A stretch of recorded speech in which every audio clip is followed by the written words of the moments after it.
किस चीज के लिए विनय?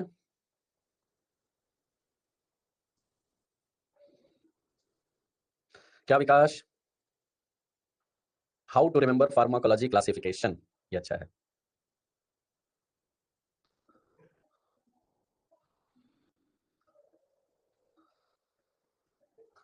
अरे नालायकों, गेट की क्लास बंद नहीं हुई, संडे वाला जो सेशन दिया था वही फॉलो होगा, बट पिछली क्लास संडे को अखिलेश सैटरडे का एक्सीडेंट हो गया था सर का, इस वजह से सर ने संडे नहीं लिया था। इस संडे उसकी क्लास होगी, तो संडे तैयार रहिए। हाँ जी, 10 बजे वाली क्लास से कोई मतलब नहीं है, आप क्वेश्चन ओरिएंटेड पढ़ोगे तो ज्यादा अच्छा रहेगा। इस संडे से होगा बेटा।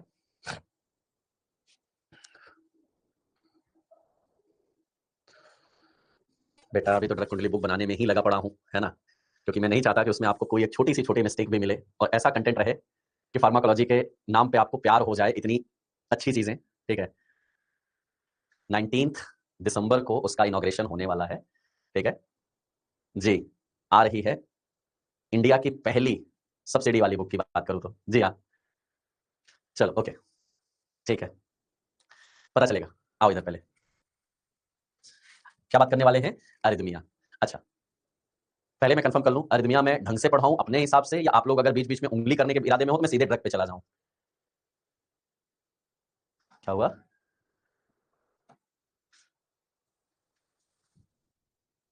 हाँ बिल्कुल ठीक है, ये फार्माकोलॉजी में सीवीएस फार्माकोलॉजी का सबसे टफेस्ट पार्ट है, ऐसा तुम्हें लगता है, बट लिटरली कुछ नहीं है अगर समझ लिया तो। लेकिन अब आप लोग अपने कमेंट रोको तो फिर मैं आगे बढ़ूं। मायोकार्डियल इन्फ्रेक्शन रह गया, कल बताया नहीं था? मायोकार्डियल इन्फ्रेक्शन, आप जल्दी भाग गए थे क्या? हाँ, गेट में जनरल एप्टीट्यूड इनको परेशान कर रहा है, अभी वही फोकस कर लिया जाए। इसको बंद करें, गेट की बात कर लें क्या? अगर आप लोग कहो तो मैं 2 महीने फार्माकोलॉजी बंद कर देता हूँ, गेट ही आपको पढ़ाता हूँ, सही रहेगा क्या? जितने गेट के लिए परेशान हैं कुछ फर्क नहीं पड़ता है। ठीक, चलो स्टार्ट करते हैं, ऑलरेडी बहुत लेट हो चुका है। अरिदमिया क्या है? अरिदमिया का मतलब होता है सिंपल, कि हार्ट का अपना एक रिदम होता है, हार्ट का अपना एक रिदम होता है।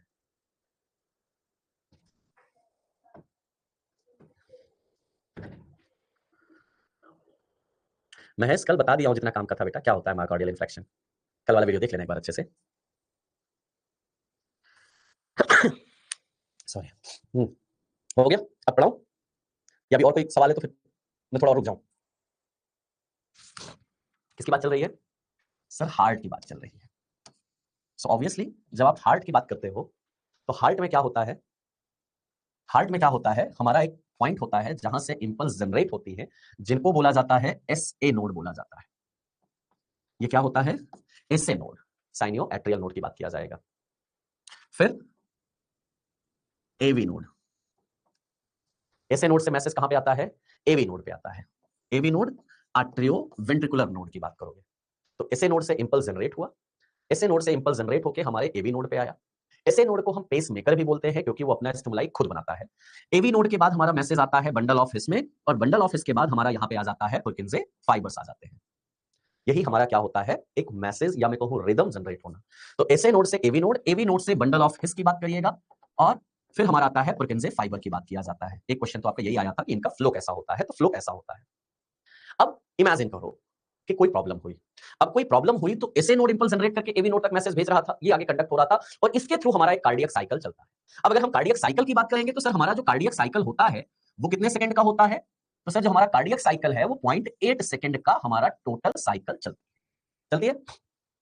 इसमें हमारा एट्रियल यानी एट्रियम का कॉन्ट्रैक्शन, एट्रियम का रिलैक्सेशन, वेंट्रिकल का कॉन्ट्रैक्शन, वेंट्रिकल का रिलैक्सेशन, सब कुछ होता है 0.8 सेकंड में।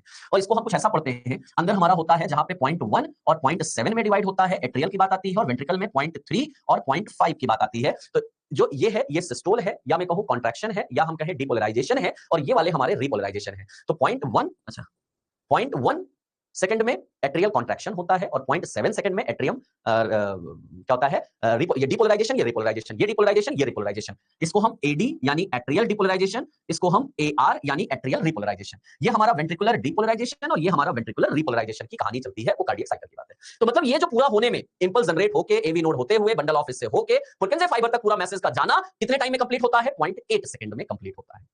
और इसी 0.8 सेकंड की कार्डियक साइकिल से हमारा ईसीजी बनता है। हमने शुरुआत में देखा था कि सर हमारा यहाँ पे क्या होता है, पहले P wave, then QRS complex, then T wave, ऐसे हमारा बनता है। इसको हमने मेजर किया था इलेक्ट्रोकार्डियोग्राफ से, और जिसमें हमारा आया था ये मैसेज उसको हम इलेक्ट्रोकार्डियोग्राम बोले थे, जो पेपर जिसमें हमारा रीडिंग आती है। ये सब 1 सेकंड की मतलब 0.8 सेकंड की कहानी है। लेकिन अब अगर मेरे हार्ट में कोई इरेगुलरिटीज हो गई, इरेगुलरिटी, हाँ इरेगुलरिटी हो गई, मतलब सपोज यहां पे कोई इक्टोपिक फोकाई बन गए। क्या बन गया? इक्टोपिक फोकाई, इक्टोपिक फोकाई बन गया। अब ये इक्टोपिक फोकाई बन गया, खुश रहो मस्त रहो, जहां पे ना पढ़ने का मन करे उसको हटा देते हैं। अब ये इक्टोपिक फोकाई जो बनेगा ये अपना मैसेज देने लग जाएगा कि नहीं, अब देखो एसए नोड अपना तो खुद जनरेट कर ही रहा था, एसए नोड अपना खुद ही जनरेट कर रहा था, लेकिन जो ट्रू पेसमेकर था, लेकिन अगर वहां पे कोई इक्टोपिक फोकाई आ गई, मतलब फाल्स एसए नोड के रूप में या फाल्स पेसमेकर के रूप में, मतलब सपोज मैं मेन आपको पढ़ा रहा हूं, सपोज कोई यहाँ पे और आ जाए, मान लीजिए छोटे नवाब साहब आ जाए और छोटे नवाब साहब आपकी क्लास में डिस्टर्ब करने लग जाए, तो मेरा मैसेज तो जा ही रहा था, आप सुनने की कोशिश कर रहे थे, समझने की कोशिश कर रहे थे, नवाब साहब अपना मैसेज देने लग जाए, तो आपके पास एक साथ 2 सिग्नल आ रहे हैं। अब आपको ये कंफ्यूजन होगा कि किसको पकड़ूं और किसको छोड़ूं, क्योंकि एसए नोड का जो इंपल्स आ रहा था उसको पकड़ने की कोशिश कर रहा था एवी नोड, तब तक पता चला कि इक्टोपिक फोकाई वाले मैसेज आने लग गए, अब ये इसको पकड़ने की कोशिश करने लग जाएगा। यानी ectopic foci are those location that are other than our SA node from where the actual or we can say the another impulse generated, जहां से और इंपल्स जनरेट हो रहे हैं हमारे SA नोड को छोड़ के, वो इक्टोपिक फोकाई होंगे। कुछ भी हो सकते हैं सर, नॉर्मली नहीं होते हैं, तभी होते हैं जब हमारे हार्ट में कोई प्रॉब्लम होती है, तब ये चीजें आती है। ठीक, अब उसकी वजह से क्या होगा, एक मैसेज यहां से चल के यहां जाके कोशिश कर रहा था, तब तक दूसरा आ गया, तब तक तीसरा आ गया, तब तक चौथा आ गया, तब इसकी वजह से क्या होगा सर, जो हार्ट का रिदम था कि प्रॉपर कॉन्ट्रैक्शन फिर रिलैक्सेशन फिर कॉन्ट्रैक्शन रिलैक्सेशन, अब वो डिस्टर्ब हो जाएगा। वहां जो हमारा नॉर्मल अगर मैं बात करूंगा 0.8 सेकंड का था, अब पता चलेगा कि उसको यार एक मैसेज जा ही रहा था, दूसरा आ गया, दूसरा जा रहा था, तीसरा आ गया, तो जो कॉन्ट्रैक्शन था, रिलैक्सेशन था, वो ना तो फुल कॉन्ट्रैक्शन होगा ना फुल रिलैक्सेशन होगा, यानी हार्ट का रिदम डिस्टर्ब हो गया है, यानी डिसअरिथमिया हो गया है, या मैं कहूं अरिथमिया हो गया है। सो अरिथमिया और कुछ नहीं है, this is simply we can say it occurs due to the electrical signal that coordinate the heart beat are not working correctly. जब वो प्रॉपर वर्किंग नहीं हो रहा है, प्रॉपरली करेक्ट वे में नहीं चल रहा है, तो इरेगुलर हार्ट बीट फेल होंगे, या हमारा जो हार्ट रेट है वो बहुत ज्यादा बढ़ने लग जाएगा, जैसे हम रेस कर रहे हैं वैसी सिचुएशन आ जाएगा। So racing heart will be there. अब इससे जुड़े हुए 2 वर्ड आते हैं, एक फिब्रिलेशन और एक फ्लटर, फिब्रिलेशन एंड फ्लटर, अभी उस पे आऊं उससे पहले। तो नॉर्मली देखो क्या होता है, अरिथमिया हमारे लिए हार्मफुल नहीं होता है, हार्मलेस होता है, इट्स एन ओनली इंडिकेशन यार हार्ट में कोई प्रॉब्लम है, तो चलो एक काम करो ईसीजी करवा लिया जाए, उसको देख लेते हैं कि यार कहां पे कौन सी बीट हमारी डिस्टर्ब हो रही है, तो उसके अकॉर्डिंग थोड़ा सा प्रोटेक्शन ले लिया जाए। हाउएवर, लेकिन अगर वो लगातार लंबे समय तक परसिस्ट कर गया तो वो हमारे हार्ट को डैमेज करता है। सो नॉर्मली हमने क्या बोला, ये हमारा नॉर्मल हार्ट रेट है या नॉर्मल हमारा ईसीजी है, लेकिन अगर इससे और इसको आप कंपेयर करोगे तो आपको क्या दिखेगा, यहाँ तो एक चल रहा था, पूरा हो रहा था, फिर दूसरा आ रहा है, फिर तीसरा आ रहा है, ये चल रहा है, लेकिन यहाँ अगर आप देखोगे तो नहीं सर ऐसा नहीं चल रहा है, एक अभी पूरा नहीं हुआ था तब तक दूसरा आने लग जाएगा। सर इसके रीजन एक्टोपिक फोकाई के जनरेट होने के एक रीजन नहीं, बहुत सारे रीजन होते हैं, इसका कोई ऐसा खास वो नहीं है कि मैं आपको बोल दूं कि आपको यही पढ़ना है। तो ओवरऑल हम ये कह सकते हैं any deviation from the normal pattern of the cardiac rhythm that is called as the arrhythmia. अगर हमारा जो नॉर्मल रिदम है अगर उसमें कोई भी डेविएशन आया तो अरिथमिया बोलेंगे। और ये हमें कैसे पता चलेगा सर, कार्डियक इलेक्ट्रोफिजियोलॉजी से ही पता चलेगा, जब उसका हम ईसीजी निकालेंगे। आप अगर हार्ट की प्रॉब्लम को लेकर जाते हो डॉक्टर के पास, तो सबसे पहले डॉक्टर क्या करता है, इनका ईसीजी करिए। क्यों? ईसीजी से ही पता चलेगा कि एक्चुअली हार्ट में प्रॉब्लम कहां आ रहा है। ठीक है, तो इसलिए सबसे पहले आपको ईसीजी पता होना चाहिए कि इलेक्ट्रोकार्डियोग्राम क्या है, इलेक्ट्रोकार्डियोग्राफ क्या है, पी वेव क्या है, क्यूआरएस कॉम्प्लेक्स क्यों है, टी वेव क्यों है, जो ऑलरेडी हमने बोला है, दे दे वाली कहानी के आगे हमने इसको चला है। नहीं, अब आप कहोगे सर इसको हम टैकीकार्डिया बोल दें, ऐसा जरूरी नहीं कि अरिथमिया मतलब सिर्फ टैकीकार्डिया, क्योंकि मैंने पहले क्या बोला है, एनी डेविएशन। आपने बोला सर बढ़ा तब तो टैकी चलता है, लेकिन अगर वही घटा तो तब क्या टैकी वर्ड यूज करूंगा क्या? नहीं, तब वहां पे ब्रेडी अरिथमिया की बात किया जाता है तो अरिथमिया ही ना, मतलब इरेगुलर हुआ, डिस्टर्ब हुआ, बस इतनी छोटी सी कहानी है। अब इसी के बेसिस पे हमारा जो नॉर्मल एक्शन पोटेंशियल है या नॉर्मल हमारे हार्ट का जो रिदम है, एसए नोड से एवी नोड, एवी नोड से हमारा बंडल ऑफिस से पुरकिंजे फाइबर, ये हमारा चलता है। अच्छा, एसए नोड और एवी नोड होते कहां पे हैं? ऑब्वियसली हमारे राइट एट्रियम में होते हैं। तो एसए नोड जो राइट एट्रियम में है वहां से मैसेज जाएगा, एसए नोड एवी नोड जो हमारा ये भी राइट एट्रियम में है, वहां पे जाने के बाद उससे आगे जाएगा। एट्रिया की बात है। फर्दर बंडल ऑफिस हमारा वेंट्रिकल में है, वेंट्रिकल जो हमारा बंडल ऑफिस वेंट्रिकल में है, और पुरकिंजे फाइबर भी हमारे यहीं पे है, कहां पे, वेंट्रिकल में ही है। तो ओवरऑल अगर आप समझोगे तो क्या दिखा।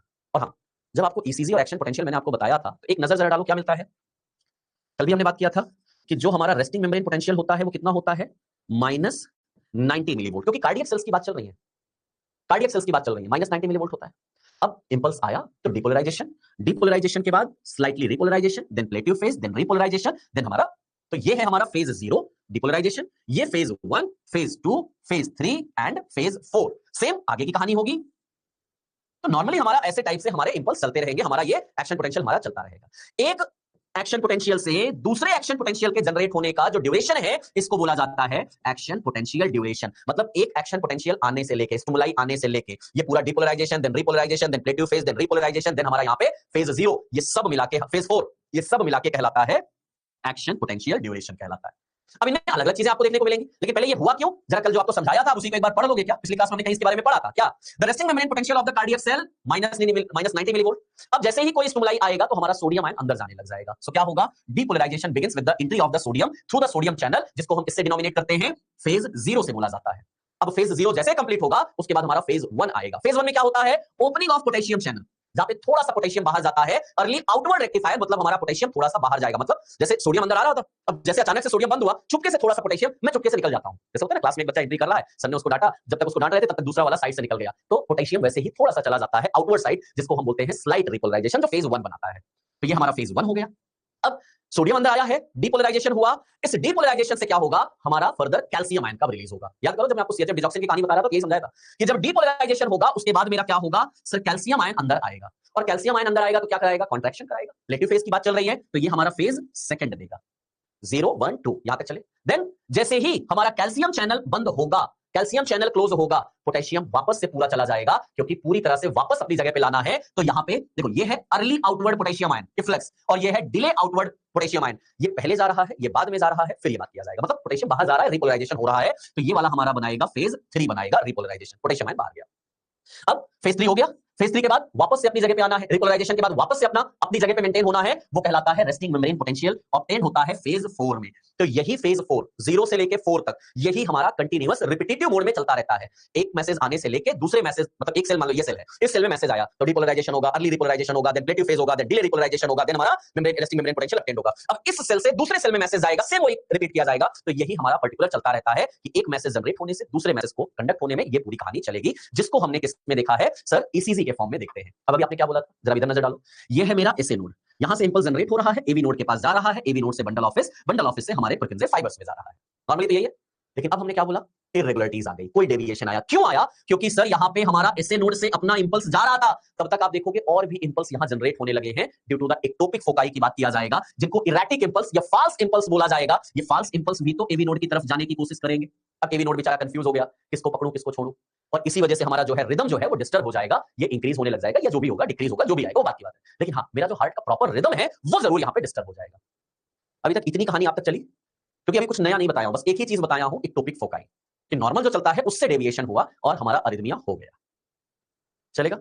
अब ये हुआ तो क्या, इससे क्या होगा? अब जरा एक नजर डालो। हाँ बेटा, फिर से देख लो एक बार, मैं मना नहीं कर रहा हूं, वही चीजें आ रहा हूं। ये तो बोला हूं ना, इधर इधर फिर से दिखा दे रहा हूं, इधर इधर। सर फिर कह रहा हूं, फार्माकोलॉजी पढ़ाना है, लेकिन मैं फुल्ली तुम्हें पैथोफिजियोलॉजी पढ़ाने की पूरी कोशिश कर रहा हूं। तो अगर सुन लोगे, समझ लोगे, तो डेफिनेटली है कि आपको आगे फायदा मिलेगा जरूर। ये हमारा P wave, then QRS complex, then T wave, यही बनता है। क्यों बनता है? आओ नजर इधर डालो। पहला फेज 4 था, जो रेस्टिंग मेम्ब्रेन पोटेंशियल ऑब्टेन्ड था, यही तो था। रेस्टिंग मेम्ब्रेन पोटेंशियल हमारा ऑब्टेन्ड है, सेल एकदम रेस्टिंग स्टेज में है, ठीक। फिर इंपल्स आया, इंपल्स आएगा तो सोडियम आयन अंदर जाएगा, और जब सोडियम आयन अंदर जाता है तो क्या होता है? Depolarisation. So depolarisation phase occurs due to the fast inflow of sodium ion, sodium ion अंदर आया। देन फेज 1 स्लाइट या early potassium ion efflux. Early potassium ion efflux से हमारा हुआ रैपिड रिपोलराइजेशन की बात किया जाएगा, rapid repolarisation due to the stoppage of sodium ion, और जैसे ही सोडियम आयन स्टॉप हुआ, पोटेशियम आयन तुरंत बाहर जाने लग जाएगा। This is the early repolarisation, जिसको हमने बोला अर्ली आउटवर्ड रेक्टिफायर। अब आप बोलोगे सर आउटवर्ड क्या है, रेक्टिफाइड क्या है? अरे बाहर जा रहा है, पोटेशियम आयन जा रहा है, तो आउटवर्ड रेक्टिफायर होती है। Okay, then phase 2।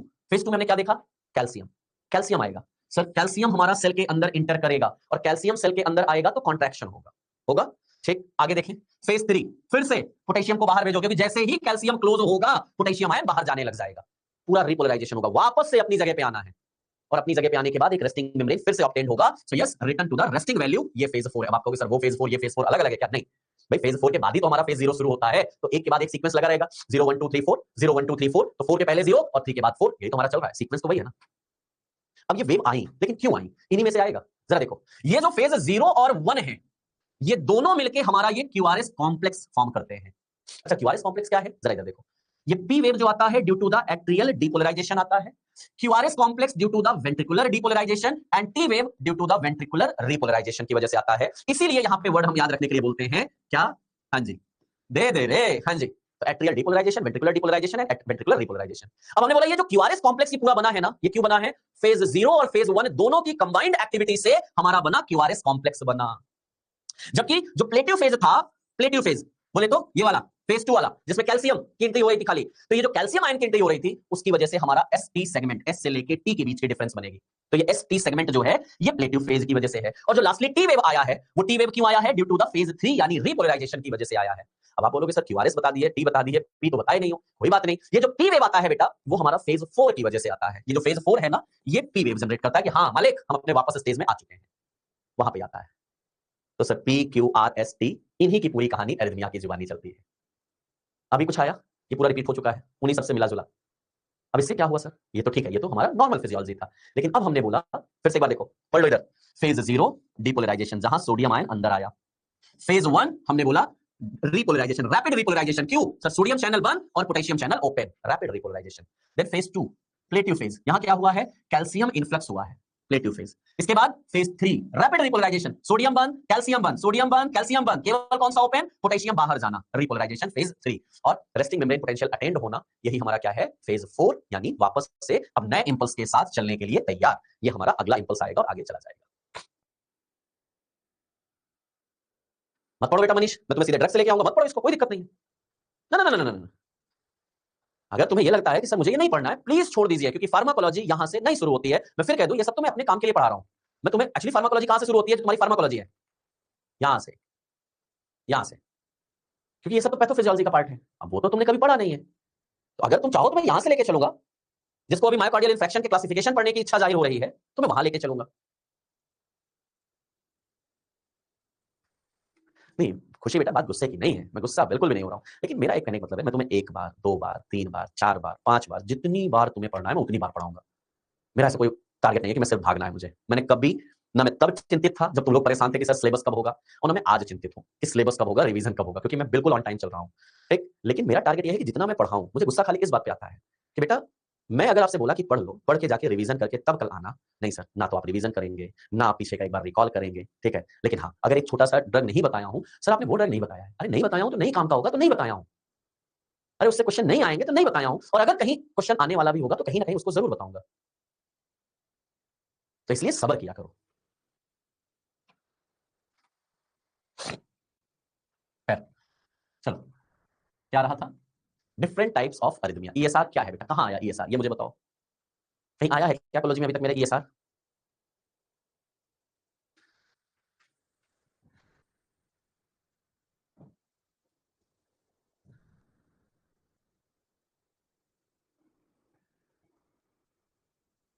अच्छा, डॉक्टर पूछ रहा था। ईएसआर में बेटा इलेक्ट्रोफिलिक सब्स्टिट्यूशन रिएक्शन भी आ जाएगा, इरिथ्रोसाइट सेडिमेंटेशन रेट भी आ जाएगा, ठीक है, और कहीं कुछ आ जाएगा। ठीक, अब मैं कैसे बताऊं बेटा तुम्हें क्या पूछा गया है ईएसआर का मतलब? इससे पहली वाली स्लाइड ये लो बेटा, चलूं आगे? ठीक, okay. Different type of arrhythmia. अब आप लोग पीछे क्लास में जब डिजॉक्सिन पढ़ा रहा था तो क्या परेशान थे? सर एट्रियल फिब्रिलेशन क्या है, एट्रियल फ्लटर क्या है, सर वेंट्रिकुलर फिब्रिलेशन क्या है, वेंट्रिकुलर फ्लटर क्या है, अरे सर वो सब छोड़ो, ये पीएसवीटी क्या है, ऐसे टाइप से नाम आए थे ना। जरा उन नाम को समझा जाए अब। हाँ, अब समझने की जरूरत है। क्या समझने की जरूरत है? अलग अलग नाम आते हैं। ब्रैडी एरिथमिया, अभी आपने हमेशा सर बढ़ता है, हमेशा आपने बोला सर बढ़ता ही है क्या? हम टैकी बोल दें क्या? क्यों भाई टैकी बोल देंगे, घटता भी तो है। हाँ नहीं, ऐसा नहीं है, दोनों चीजें होती हैं। पहला आता है ब्रैडी एरिथमिया। ब्रैडी का मतलब घटना, यानी जो रिदम है वो स्लो हो गई है, यानी जो हमारा एक्शन पोटेंशियल ड्यूरेशन 0.8 सेकंड का था ना कार्डियक साइकिल, वो घट गई है। अब वो 10 सेकंड 0.8 मतलब 0.8 की जगह पॉइंट मींस 1.0 या 1.2 में जा रहा है, वहां की बात करेंगे। तो bradyarrhythmia may be due to the slowing और blockade of the impulse conduction, जहां इंपल्स कंडक्शन हमारा घट गया है। अब इससे क्या होगा वो भी समझेंगे। या बढ़ गया है, इंपल्स कंडक्शन बढ़ गया है, टैकीकार्डिया आ गया। ओके, ये तो दोनों ठीक है सर, सिंपल है। फिर एट्रियल फ्लटर का क्या मतलब है? अच्छा, एट्रियम का क्या मतलब होता है? हार्ट का अपर चैम्बर। ऊपर वाले को एट्रियम बोलते हैं, नीचे वाले को वेंट्रिकल बोलते हैं ना, ये तो पता है ना। ठीक, तो एट्रियल तो क्लियर है। फ्लटर और फिब्रिलेशन का मतलब क्या है? अब नॉर्मल हार्ट बीट हमारी कितनी होती है? 72 बीट्स पर मिनट होता है। मतलब एक पूरा हार्ट का कॉन्ट्रैक्शन होता है, फिर हार्ट का रिलैक्सेशन होता है, अलग अलग चैम्बर वाइज, ये तो पता है आपको। जैसे हमने सीएचएफ में मेनली फोकस किया था वेंट्रिकुलर, लेफ्ट वेंट्रिकुलर पार्ट को, कि लेफ्ट वेंट्रिकल का कॉन्ट्रैक्शन हुआ, रिलैक्सेशन हुआ, कॉन्ट्रैक्शन को हमने सिस्टोल बोला, रिलैक्सेशन को हमने क्या बोला था? डायस्टोल बोला था, ये हमने पीछे देखा था। लेकिन अब यहाँ पूरे हार्ट की बात नहीं है, अब यहाँ ये देखना है कि वो जो एक्चुअली प्रॉब्लम ओरिजिनेट हुई है एक्चुअली कहां हुई है। तो पहला आया एट्रियल फ्लटर। जब हमारा नॉर्मल हार्ट बीट है 72 बीट पर मिनट, अगर वही 72 लगभग 150 टू 180 चला जाए, तो पहले कॉन्ट्रैक्शन रिलैक्सेशन हो रहा था। अब क्या होगा? कॉन्ट्रैक्शन। कुछ चेंज हुआ?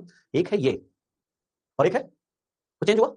भाई पहले 1 मिनट में 72 टाइम्स हार्ट कॉन्ट्रैक्ट रिलैक्स हो रहा था, और अभी क्या है 150 होना है, समझिए, तो 150 में और बढ़ जाएगा। So atrial flutter it is a type of heart rhythm disorder in which heart's upper chamber atrial beat too quickly. Sir यहाँ पे 150 180 के आसपास चला जाएगा, जहां और ज्यादा बढ़ जाएगा।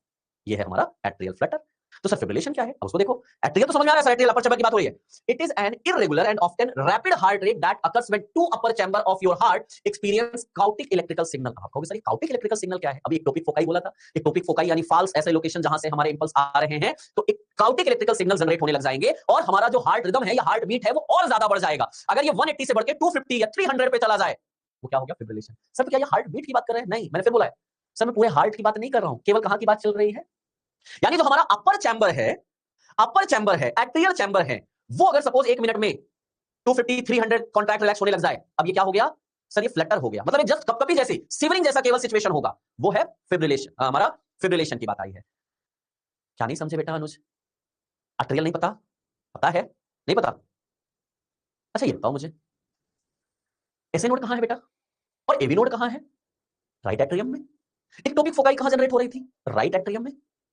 यानी जब हमारे एक से ज्यादा सिग्नल जनरेट होने लग जाएं, तो हो गया क्या? एक्टोपिक फोकाई या काउटिक इलेक्ट्रिकल सिग्नल, और उनकी वजह से जब हमारा रिदम या हार्ट बीट बढ़ जाए, वो कहलाएगा क्या? एट्रियल फ्लटर या एट्रियल फिब्रिलेशन कहलाएगा। अच्छा सर केवल अपर में ही होता है? नहीं, बिल्कुल नहीं सर, वेंट्रिकुलर भी तो होता है। अगर वेंट्रिकल टैकीकार्डिया का मतलब फास्ट है, अगर वेंट्रिकल पोर्शन हमारा ज्यादा कॉन्ट्रैक्ट होने लग जाए, उसके कॉन्ट्रैक्शन रिलैक्सेशन की स्पीड बढ़ जाए, सर वेंट्रिकुलर कॉन्ट्रैक्ट टैकीकार्डिया कहलाएगा। वेंट्रिकुलर, वेंट्रिकल की बात हो रही है। अच्छा एक बार आता है सर पीएसवीटी क्या है? पीएसवीटी मतलब पैरोक्सिस्मल, और पैरोक्सिस्मल का मतलब होता है एपिसोडिक। एपिसोडिक और सुप्रा वेंट्रिकुलर। एक मिनट, वेंट्रिकल के ऊपर क्या है? नाम देखो, समझने की काम कोशिश करो। वेंट्रिकल के ऊपर क्या है? एट्रिया। यहां तो हमने डायरेक्टली एट्रियल बोल दिया था, यहां इन्होंने एट्रिया नहीं बोला, इन्होंने क्या बोला? सुप्रा वेंट्रिकुलर। अरे भैया सुप्रा वेंट्रिकल यानी वेंट्रिकल के ऊपर है एट्रिया, और एट्रिया में हमारा रिदम डिस्टर्ब हो रहा है, लेकिन एपिसोडिक डिस्टर्ब हो रहा है, तो वही कहानी तो है। वाह, मैंने पूछा वेंट्रिकल के ऊपर क्या है सर? सुपीरियर वेना कावा है। Good. It is a episode of rapid heart rate that start in upper in the part of the heart above the ventricle. Ventricle के ऊपर, तो वेंट्रिकल के ऊपर जो मेरा चैम्बर है, जब उसका रिदम डिस्टर्ब हुआ, लेकिन लगातार नहीं डिस्टर्ब हुआ, एपिसोडिक डिस्टर्ब हुआ, मतलब अभी डिस्टर्ब हुआ, हो सकता है 6 घंटे के बाद, 1 दिन के बाद, 1 महीने के बाद फिर से डिस्टर्ब हुआ, वो है पैरोक्सिस्मल सुप्रावेंट्रिकुलर टैकीकार्डिया। हाँ है एट्रियम में ही, लेकिन एपिसोडिक है। याद है हम लोगों ने बात किया था, पीएसवीटी, डिसॉक्सिन, कुछ ऐसे नाम आए थे, आएंगे अभी और भी आएंगे। फिर अच्छा, एट्रियल फ्लटर, एट्रियल फिब्रिलेशन तो आया, तो सर वेंट्रिकुलर फ्लटर और वेंट्रिकल फिब्रिलेशन क्या है? वेंट्रिकुलर फिब्रिलेशन सेम वही कहानी है कि हार्ट रेट, जो हमारा हार्ट का रिदम है वो डिस्टर्ब हुआ है, लेकिन किस पोर्शन में? वेंट्रिकल।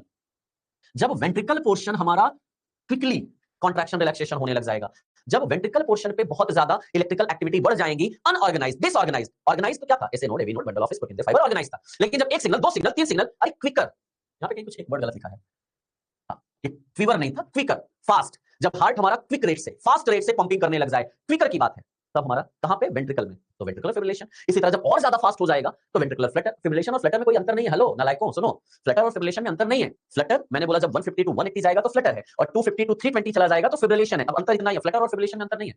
अंतर किसमें है? एट्रिया, वेंट्रिकल, सुप्रा वेंट्रिकल, इनका अंतर है। ओके, एक चीज और याद करिएगा, जब हम लोगों ने हाइपरटेंशन में पढ़ रहे थे, डायबिटीज, डायबिटिक पढ़ रहे थे, नहीं हाइपरटेंशन पढ़ रहे थे, वहां बोला गया था कि अगर आपने बीटा ब्लॉकर के साथ में कैल्शियम चैनल ब्लॉकर दे दोगे, तो क्या हो जाता है? एवी कंडक्शन ब्लॉक हो जाता है। याद आ रही बात? अगला वही तो है, एवी ब्लॉक।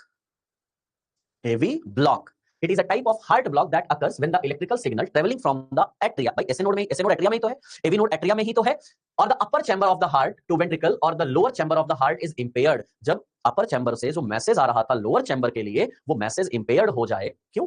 क्योंकि अपर चैम्बर से मैसेज लोअर चैम्बर में भेजने की जिम्मेदारी किसके पास थी? ऑब्वियसली एवी नोड के पास थी। अब अगर एवी नोड ब्लॉक हो गया, तो क्या अपर चैम्बर से लोअर चैम्बर में मैसेज जा पाएगा क्या?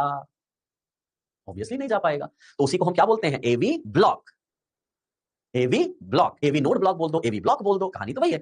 ओके, थर्ड वन, मतलब next one, torsade de point. ये क्या है? खूब पढ़े हो, cutie interval prolongation. Anti histaminic में पढ़े हो, सिसाप्राइड के साथ पढ़े हो, आज भी पढ़ोगे, आगे आगे भी आएंगे।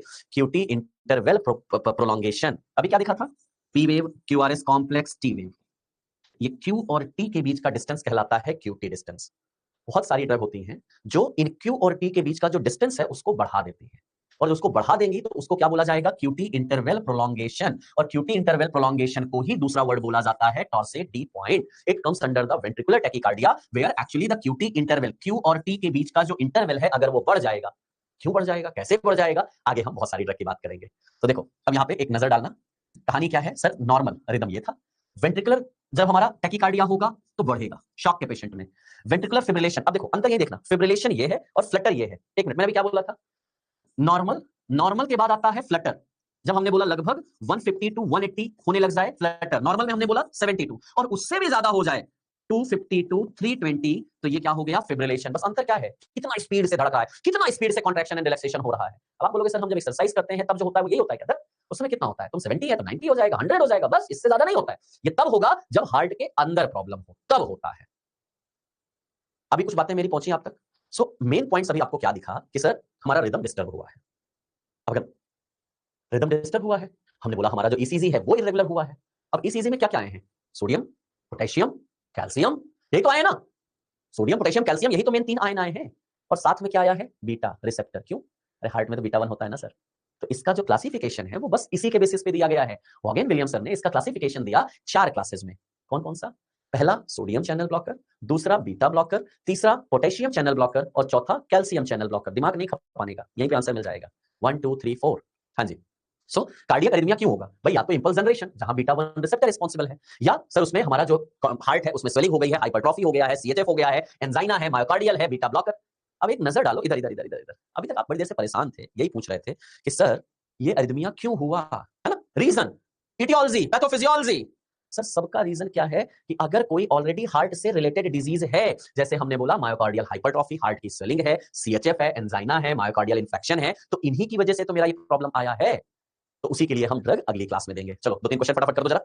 विच phase is called as the plateau phase, क्या कहना सर, सेकंड फेज कहलाता है, कह दो ना फेज 2, ठीक है। Which phase of cardiac rhythm denote rapid repolarization, sir repolarization की बात है 1 और 3 में जाएंगे, रिपोलराइजेशन की बात है 1 और 3 में जाएंगे ना, okay. Movement of ions that cause the plateau phase, obviously sir calcium ion ही तो करता है, कैल्शियम आयन अंदर जाता है वही तो प्लेटिव फेज कराता है।